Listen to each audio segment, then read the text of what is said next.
जय हिंद। आज हम इकाई का अंक ज्ञात करना सीखेंगे। जैसे कोई सी बड़ी संख्या देती है जिस पे बड़ी पावर लगा देती है और पूछती है इसका इकाई का अंक क्या होगा। तो चलिए, हमको 3 स्टेप याद रखने हैं। उसके बाद आपको सवाल करने में आसानी होगी। जैसे जो घात दिया होता है पावर, उसको आपको 4 से डिवाइड करना है और जो शेष आ गया उस संख्या के इकाई के अंक में आपको पावर लगा देना है। और तीसरी स्टेप क्या है, यदि कोई शेष न बचे, यदि 4 से डिवाइड करने के बाद कोई शेष न बचे तो पावर आपको 4 लेना है। जैसे एक एग्जांपल लेता हूँ, 312 की पावर 25। मैं क्या करूँगा, 25 को 4 से डिवाइड करूँगा। 25 को 4 से अगर डिवाइड किया तो शेष कितना बचेगा, 1। तो इस 1 को, जो इकाई का अंक है 2, इस 1 को इसी पावर में लगाना है। 2 की पावर 1 मतलब 2, मतलब इसका इकाई का अंक क्या होगा, 2 होगा। अब जैसे दूसरा सवाल देखता हूँ, 2197 की पावर 243। तो मैं क्या करूँगा, 243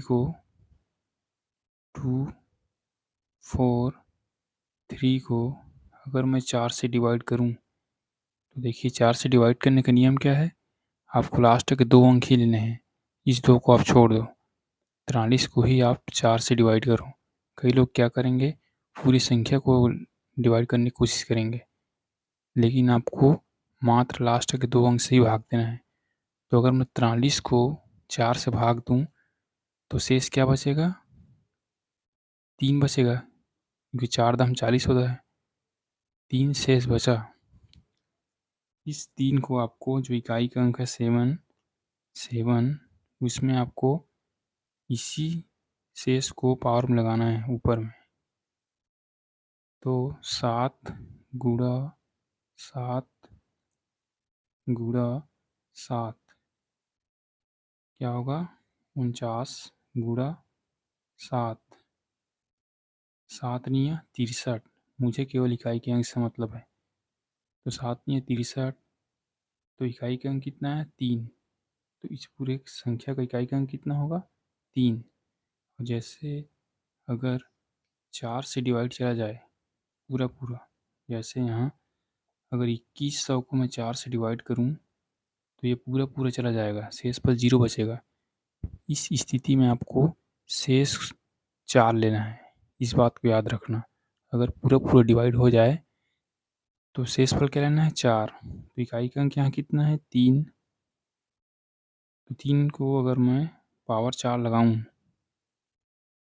तो कितना होगा, 3 तिया 3 गुणा 3 गुणा 3 गुणा 3, 3 तिये 9। यहाँ से 9 आया, यहाँ से भी 9 आया, तो 9 नहीं है 81। 81 का इकाई का अंक 1 होता है। इस पूरी संख्या की इकाई का अंक कितना होगा, 1 होगा। जैसे मैं कोई और एग्जांपल लेता हूँ, 8 9 2 5 6 7 की पावर 1 2 4 5 9 1। अगर मैं इससे इकाई का अंक पूछूं तो आप क्या करोगे, केवल लास्ट के 2 अंक को ही आपको डिवाइड करना है। 91 को अगर 4 से डिवाइड करूं तो शेषफल कितना होगा, 3।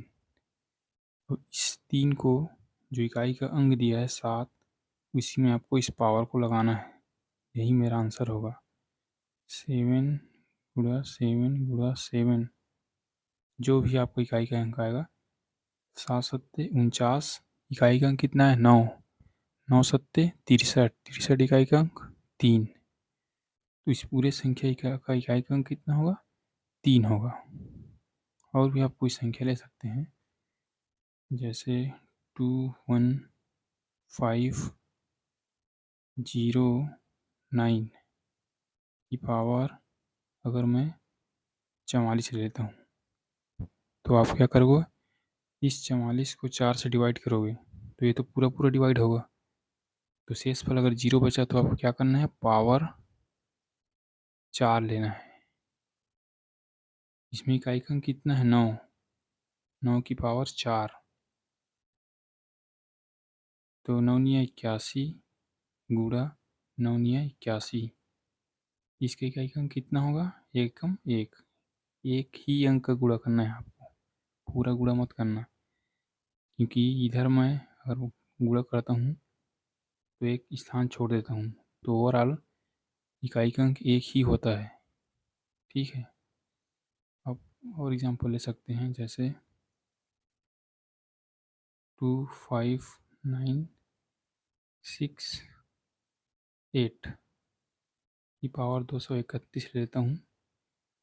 अगर 231 को 4 से डिवाइड दूँ तो शेषफल मेरा कितना बचेगा, 31 को आप 4 से भाग लगाइए, 31 को अगर 4 से भाग लगाऊंगा तो कितना शेषफल बचेगा, 3, 7 चौक 28, 3 शेष बचेगा।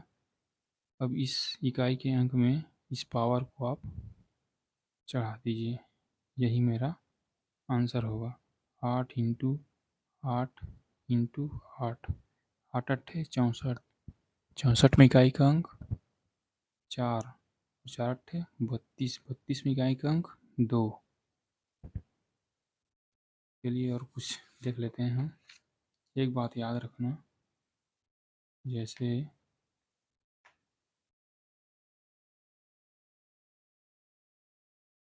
5 अगर इकाई अंक है, 5 अगर इकाई अंक है तो पावर आप कोई सा भी हो, पावर कोई भी हो, इकाई का अंक 5 ही आता है, इकाई अंक 5 ही आएगा।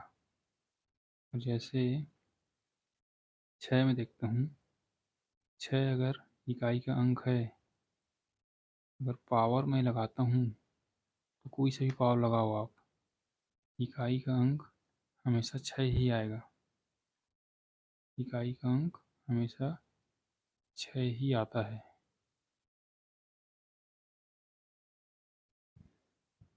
जैसे मैं एग्जांपल ले लूँ, 295 219, अगर मैं इसमें आपसे मैं इकाई का अंक पूछूं तो मैंने क्या बताया है कि अगर इकाई का अंक 5 हो और पावर कोई भी हो, इससे मेरा मतलब नहीं है, तो इकाई का अंक हमेशा 5 ही आएगा। क्यों? क्योंकि आप 5 को कितने बार भी गुणा कर लो, 5 गुणा 5 गुणा 5 गुणा 5, हमेशा रिजल्ट 5 ही आएगा इकाई के अंक में। वैसे ही 6 में देखना, 236 पावर 231, तो इकाई का अंक कितना आएगा, 6 ही आएगा। 6 क्यों? क्योंकि 6 का गुणा मैं कितनी बार भी करूँ, 6 छक्का 36, फिर से 36, 36 हमें 6 से हमेशा रिपीट करेगी इकाई के अंक में। तो याद रखना, 5 और 6 में अगर कोई भी पावर हो तो हमेशा वही अंक इकाई का अंक होता है, चाहे पावर कितनी भी बड़े क्यों ना हो। चलिए आज के लिए इतना ही, अगले वीडियो में हम इकाई के अंक के ऊपर सवाल करेंगे। ठीक है।